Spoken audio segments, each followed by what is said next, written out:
Hi, my name is James Orvis, and today we're going to look at how to create an analog snare sound in a synth VST. And today we're going to be using Snare to create the initial analog snare sound. And then we're going to look at processing the snare, so changing the dynamics of the snare to give it more punch, adding some more grit with saturation and distortion, and adding things like reverb, and also shaping the transients of the snare as well as EQ. And also in this project, I've got a kick, hat and tom loop set up from the Aurora pack, which sound like this.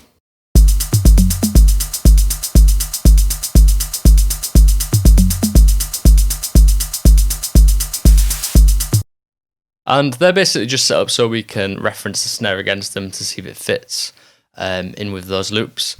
So let's get stuck in. So initially I'm just going to bring up Snare. Initialization preset sounds like this. So yeah, nothing like a snare at the moment, but what we're going to do is we're going to switch on noise. Now the noise creates that kind of like the initial hit, like the high-end frequencies of the initial hit of the snare, and also the beads on the bottom of a snare drum as well, the rattle. Obviously it's not going to sound like a real snare drum, more like we're going for like just the synth analog drum machine kind of snare sound. So yeah, let's go ahead and start to dial this in. It sounds like this. So the sound is there, but we're going to switch this over to analog, and we're going to go to ARP white. Actually, it sounds a bit better. So that's much better. And then what we're going to go and do is we're going to send envelope 1 to the level, and we're going to shape the opening and closing of the oscillator. So if we bring sustain all the way down and the decay, we can open that up.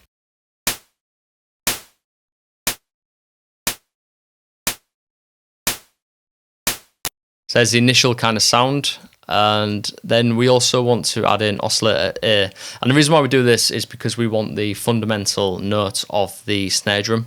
And to get that, we're going to use a sine wave oscillator. So if you go into analog and go down to basics, so where are we on here? Basic shapes, and that'll bring up a sine wave. So there's a sine wave, and now we're going to tune the sine wave as well. So we're going to start by taking it down an octave.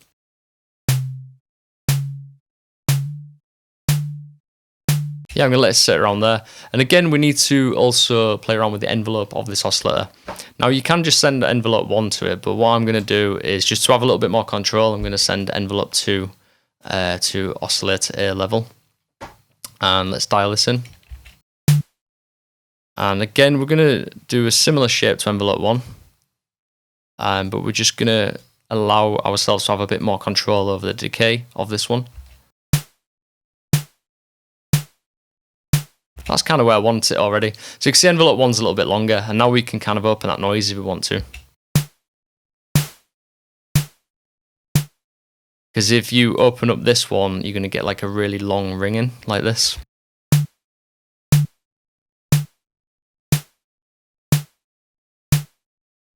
So yeah, I just want to kind of a short decay on that one. So the next thing we're going to do is we're going to switch on this filter here, and I've got this set to high pass 12 dB. And we're going to turn off oscillator A, and we're just going to use it on the noise oscillator. And if we bring the cutoff all the way down, turn up the resonance a little bit, and we're also going to bring up the drive as well. What we're going to do here is we're going to set up another envelope, and we're going to send this to the cutoff. And let's shape this as well. So the reason why we're doing this is because we can play around with the timbre of the sound of the snare.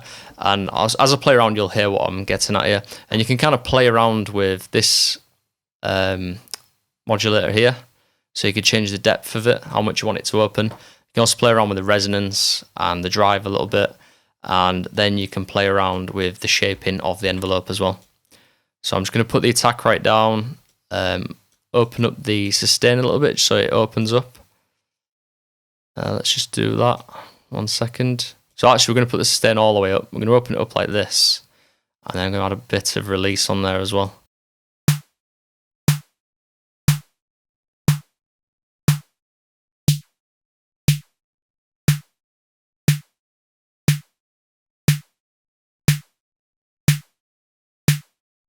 Maybe we'll open this envelope up as well.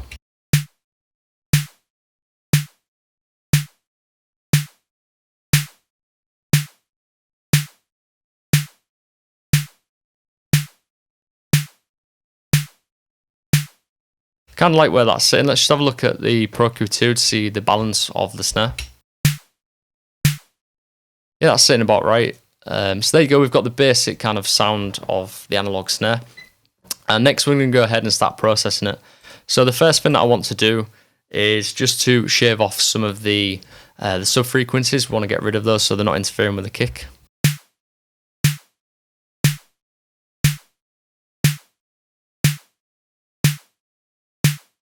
And I might just put a high pass on as well, sorry, a low pass, just to shave off any of the frequencies that's sitting up past 20k, which are inaudible.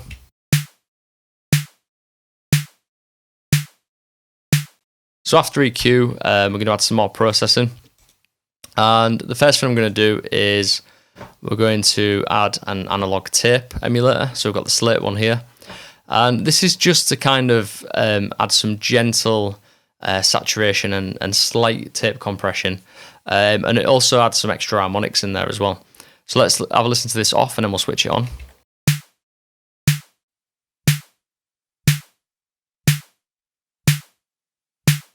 So you can play around with the different machine types and the tape types and the speed and also the input. I usually try to hit around minus 7 dB, but you can play around with that. I just found these settings really work for this snare.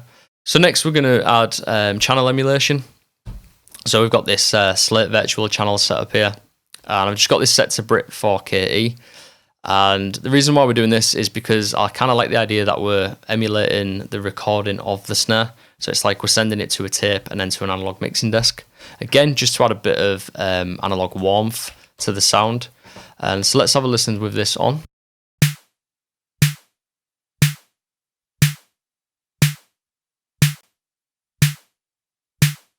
Very subtle, you can barely hear the difference, but across a mix it really does make a big difference. And next I've got this Snare Punchy 2 preset set up on this FG Stress, which is an emulator of the Distressor compressor. So let's have a listen to this.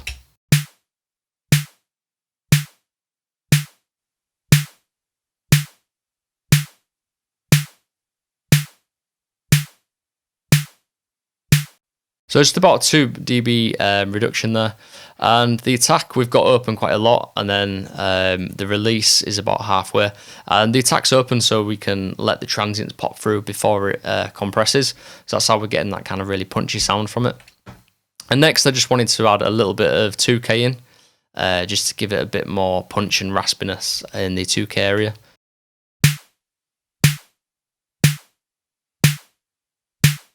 Trying not to go too heavy on this because 4K is the kind of area which really hurts our ears, and if you overdo it, it's not nice. But I do like to put it in because it does give it a bit of energy and a bit more punch. Next we're going to look at adding a little bit of reverb. So this is just to add a bit more depth and realness to the snare sound. And what I'll do is I've got this set to dirty plate, and then also we've added a bit of pre-delay. And I'm just going to bring this mix knob in and you can hear what this is sounding like.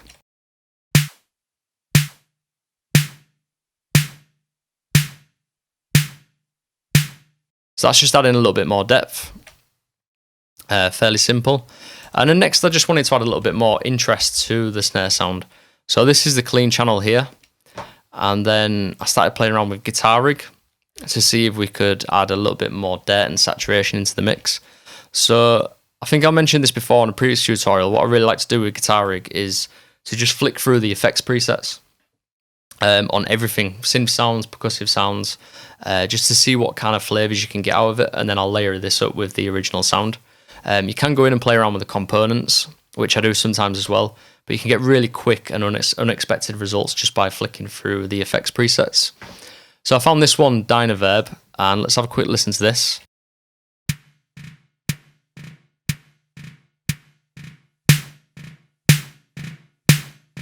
I don't know if you can hear that, but it's adding like a little delay, quite a crunchy delay sound on the stereo spread after the hit sounded.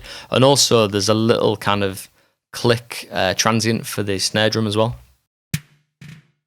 at the beginning. And then when we add that into the original sound, it adds a little bit more punch to it.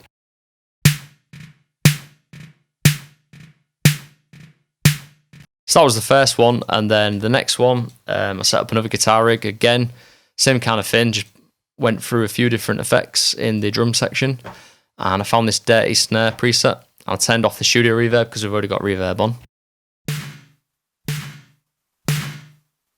So it's like a parallel bus compression kind of.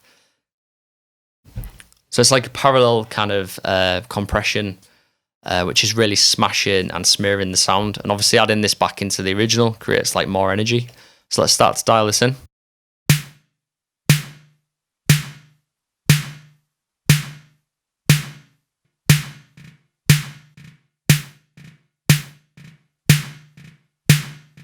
So let's listen to it with it off and then back on again. So let's listen to it off and then back on again.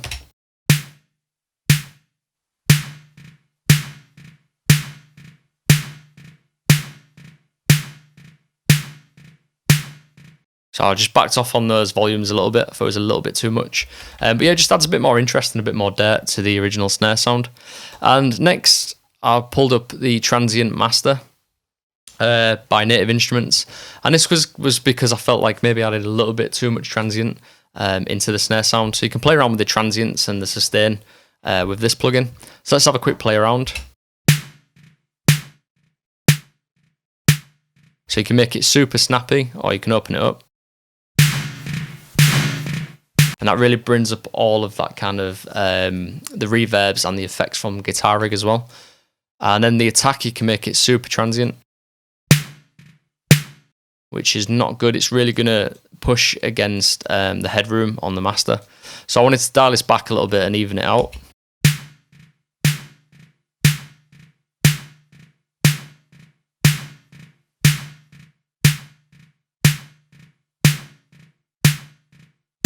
I think there's quite nice, we'll go with that.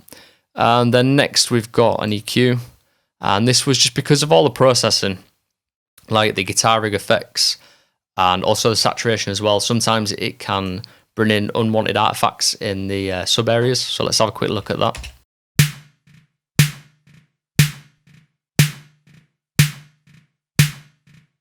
So we just want to kind of shave that off again. And then lastly, I've just got a utility set up so we can A/B the difference between the original and with the processes on as well. So let's have a listen to both and level match them.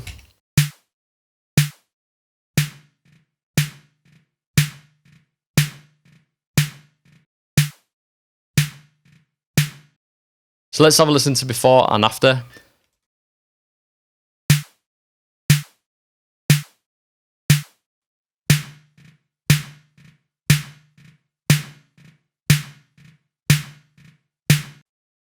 So it's quite a subtle difference, but I think we've added just a little bit more kind of warmth and interest to the sound. Let's have a listen with these loops in as well to see if it's kind of working with those.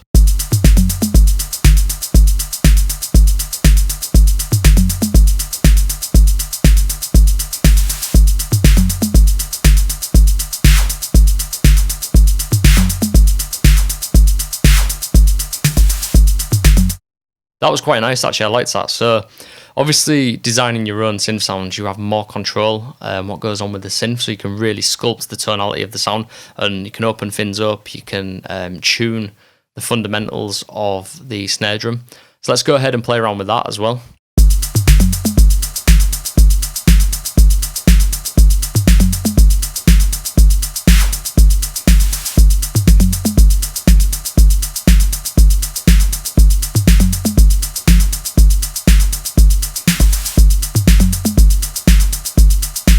So yeah, it's really good just to have more control over the pitch of the snare and the shape of the snare as well, and also the timbre. So we could play around more with the cut-off and the resonance settings to just kind of get a different timbre of the snare to fit with the track. So yeah, I just feel like it gives you more freedom to design your own sound that will just sit nicely in your track. And also it's a little bit different as well, like creating your own percussion sounds is a really, really cool thing to do. And if you create your own kind of drum kit, you can get some really, really interesting results from this as well. So that brings me to the end of the tutorial. And next I'd like to know, do you tend to create your own drum sounds? Have you got favourite VST synths for this, or do you use drum machine plugins, or are you using hardware like drum machines or hardware synthesizers? And what are your favourite kind of processing chains? What's your favourite chain for saturating the snare? What's your favourite reverbs for adding to snare sounds to give them more depth? Any of those kind of things, let us know in the comment section below, and I look forward to checking those out. Thank you for watching. My name is James Orvis, and I will catch you next time.